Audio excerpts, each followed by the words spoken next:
Right. Colonel Parameshwar గారు, ఇప్పుడు ఆ 3 దేశాలు చూద్దాం. టర్కీకి ఏమో ఖలీఫా రూల్ కావాలంటుంది. సౌదీ ఏమో అసలు ఇస్లాం పవిత్ర స్థలాలు మా దగ్గరే ఉన్నాయి, మక్కాలో ఉన్నాయి, అందుకని వాళ్ళు తీసుకెళ్ళి మక్కాలో పెట్టుకుంది కూడా అదే, దానికి కారణం కూడా అదే. మదీనా మా దగ్గర ఉన్నాయి, మేం కదా ఇస్లాం ధర్మాన్ని నిర్దేశించేది, ధర్మాన్ని నడిపించేది మేం కదా, నువ్వు ఖలీఫా డ్రెస్ వేసుకుని వచ్చి కూర్చుంటే నేను ఎందుకు అనుమతిస్తావు అనుకున్న దేశంతో జట్టు కట్టడాన్ని ఏ రకంగా చూడాలి? ఒకవైపు పాకిస్తాన్ చైనాతో సంబంధాలు ఉంటాయి, అమెరికాతో సంబంధాలు ఉంటాయి, అండ్ వాళ్ళు చేసుకునే ఇందాక as rightly said by colonel Veevarao గారు, వాళ్ళ వెపన్స్ అమెరికా కంట్రోల్లో ఉంటాయి. వాళ్ళ పోరాటం ఎవరి మీద చేస్తున్నారు అంటే ప్రత్యర్థి ఎవరో తెలియదు, శత్రువు కాదు, నేను శత్రువు దాకా వెళ్ళా, ప్రత్యర్థి ఎవరో తెలియకుండా పాకిస్తాన్ ఇందులో కుటుంబంలో చేరటం. మనం ఇక్కడ M³ చూడాలి, money, machine and man power. Money Saudi దగ్గర ఉంది, మెషిన్ టర్కీ దగ్గర ఉంది, మ్యాన్ పవర్ పాకిస్తాన్ దగ్గర ఉంది. అడుక్కు తినే దేశం ఇవాళ ఏంటంటే సైన్యాన్ని అద్దెకిస్తోంది. వీళ్ళని నిర్దేశించే శక్తులు బయట ఉన్నాయి, చైనా ఉంది అండ్ యువతల పక్క అమెరికా ఉంది. అసలు ఇది ముందుకెళ్ళటానికి ఉన్న అవకాశాలు ఎక్కడన్నా కనిపిస్తున్నాయి? వితిన్ 24 అవర్స్లో హౌతీస్ దాడి చేస్తే ఒక్క దేశం మాట్లాడలా, ఆ మిగిలిన 2 దేశాలు మాట్లాడలా. అంటే మేము లేస్తే మనుషులం కాదని చెప్పటమే, లేచే శక్తి వాళ్ళ దగ్గర ఉందా లేదా అర్థం కావట్లేదు. మీకు ప్యానలిస్ట్ కి మీ ప్రేక్షకులకి నమస్కారం అండి. ఫస్ట్ ఆఫ్ ఆల్ కొన్ని వ్యాలిడ్ పాయింట్స్ బయటకు ఇచ్చాయి. ట్రిపుల్ అన్నారు, అది that is most valid point దీనిలో చూడాలంటే.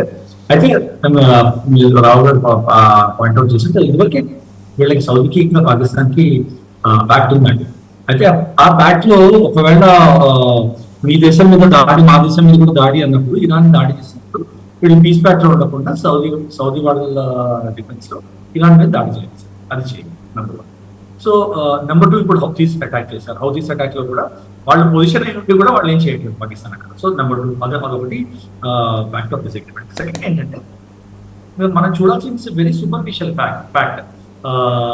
వన్ వెరీ ఇంట్రెస్టింగ్ ఫ్యాక్టర్ మీకు కనిపించేది ఇక్కడ ఏంటి అంటే, వాళ్ళ ప్యాక్ లో ఉన్న 96, 97 9 or 7 ఇష్యూస్, 7 or 9 ఇష్యూస్ అనుకుంటే, 9 ఇష్యూస్ అనుకున్నాం. కొన్ని ఏవైతే వాళ్ళు అనుకున్నారో అవన్నీ డిఫెన్సివ్, కలెక్టివ్ డిఫెన్స్ అన్నారు. అంటే ఆర్టికల్ 5 ఉంది నేటోలో.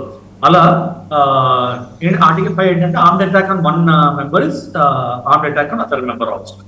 అది దాని వల్లనే ముస్లిం నేటో అని అంటున్నారు. ఇంకా చూడాలంటే I see it as Sunni NATO, counterweight to Iran. Iran Shia dominated అండి, almost 81-82% is the Shia population in Iran. So Arabic counterweight to Iran అన్నట్టు ఉంది, కానీ సున్నీ నాటో ఉంది, కానీ ముస్లిం నాటో కూడా లేదు. Yeah, it is an agreement to spark wider ఉమ్మా.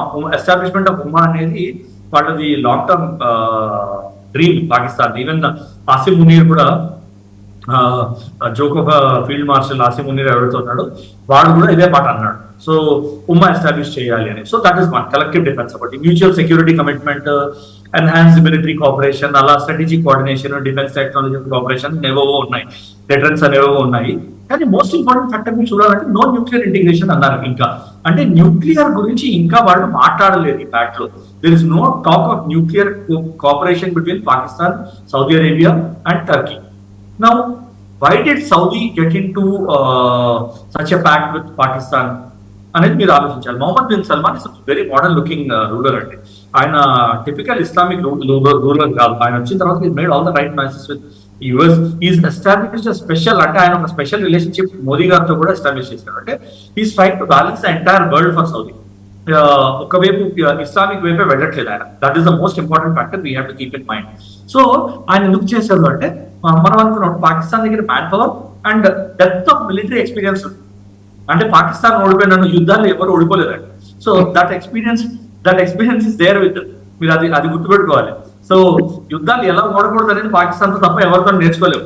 వాళ్ళు అక్కడ ఆఫ్ఘనిస్తాన్ తో ఓడిపోతున్నారు, వీళ్ళతోటి బలూచిస్తాన్ తో ఓడిపోతున్నారు, దాని తర్వాత వాళ్ళు NWF కూడా దెబ్బలు తింటున్నారు, వీటితో కూడా దెబ్బలు తింటున్నారు.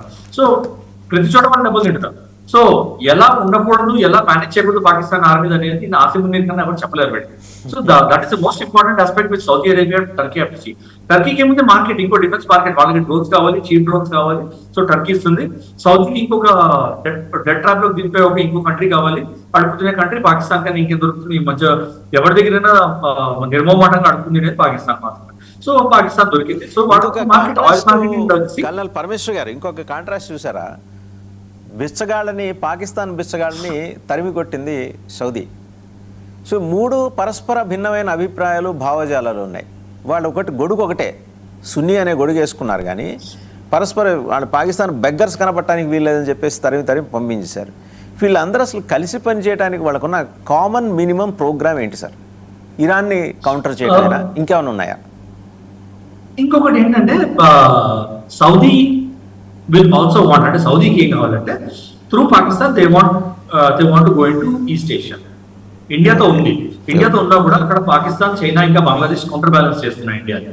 సో దాంతో ఏంటంటే ఇండియాతో ఉన్న కౌంటర్ వెయిట్ కాకుండా పాకిస్తాన్ తో they want get closer to China. So Saudi ఇంకా టర్కీ బ్యాక్ లో రావడంతో ఏమవుతుందంటే China may get more influence in west Asia. So మనకు మోర్ రెలవెంట్ గా డిస్కస్ చేసుకోవాల్సింది ఏంటంటే ఇండియాకి ఇంప్లికేషన్స్ ఏంటి దీనివల్ల, ఈ న్యూ సెక్యూరిటీ బ్లాక్ వల్ల, రీజనల్ పవర్ బ్యాలెన్స్ షిఫ్ట్ వల్ల మనకి ఏంటి, ఈ ఎంజేడిఏ వల్ల ఏమొచ్చేది అనేది చూడాలి. అంటే మన ఇండియా సౌదీ రిలేషన్షిప్ కానీ, గల్ఫ్ ఇంట్రెస్ట్ కానీ, లేకపోతే growth of Pakistan factor, growth of Pakistan influence in west Asia కానీ మనం చూసుకోవాలి. కానీ otherwise we really don't need to bother about this fact. అంటే ఇది సక్సెస్ఫుల్ అవుతుందా, ఫెయిలియర్ అవుతుందా అనేది పక్కన పెడితే the ambit of the agreement is very small and very tactical. There is no strategic implication of this as of now. Common market అంతే, మీ దగ్గర మాకు బెనిఫిట్ అవుతుంది, మా దగ్గర మీకు బెనిఫిట్ అవుతుంది అన్న ఒకటే ఒక ఉద్దేశం తప్ప whether they will be able to వైడన్ this fact and name establishes, అంటే వాళ్ళు ఒక సున్నీ రాజ్యాన్ని, కనీసం సున్నీ ఇస్లామిక్ రాజ్యాన్ని ఎస్టాబ్లిష్ చేయగలుగుతారు అనేది ఇట్స్ అ బిగ్ క్వశ్చన్, చాలా పెద్ద క్వశ్చన్. ఎందుకంటే Mohammed bin Salman may not cooperate for that, may not be very open for it. మళ్ళీ ఇస్లామిక్ వరల్డ్ ని ఎలిమినేట్ చేయడం, దాంతో సౌదీ అరేబియాని వాళ్ళ మార్కెట్ ని ఎలిమినేట్ చేసుకోవడం మొహమ్మద్ బిన్ సల్మాన్ కి నచ్చకపోవచ్చు నాకు తెలిసి, because is a very forward looking leader. So ఎంతవరకు ముందరికెళ్తుందనేది తెలియదు. ఇట్స్ వెరీ టాక్టికల్ ఎలియన్స్ అని చూడాలి. కానీ దానికి మనం ఇండియా ఏం చేయాలి, ఇండియా స్ట్రాటజిక్ గా లాంగ్ టర్మ్ స్టెప్స్ ఏమి తీసుకోవాలి, ఇండియా ఎట్లా వాచ్ చేయాలి దీన్ని, అండ్ ఇప్పుడు కౌంటర్ యాక్షన్స్ ఎలా ఉండాలనేది మనం డిస్కస్ చేసుకోవాలి. రైట్. జూపూడి గారు, మీరు డిఫెన్స్ రంగంలో చాలా సంవత్సరాలు బాధ్యతలు నిర్వహించారు. జియోపొలిటికల్ అఫైర్స్ మీద సునిశ్చితమైన అధ్యయనం చేసిన వారుగా ఈ కూటమిని ఎలా చూస్తున్నారు?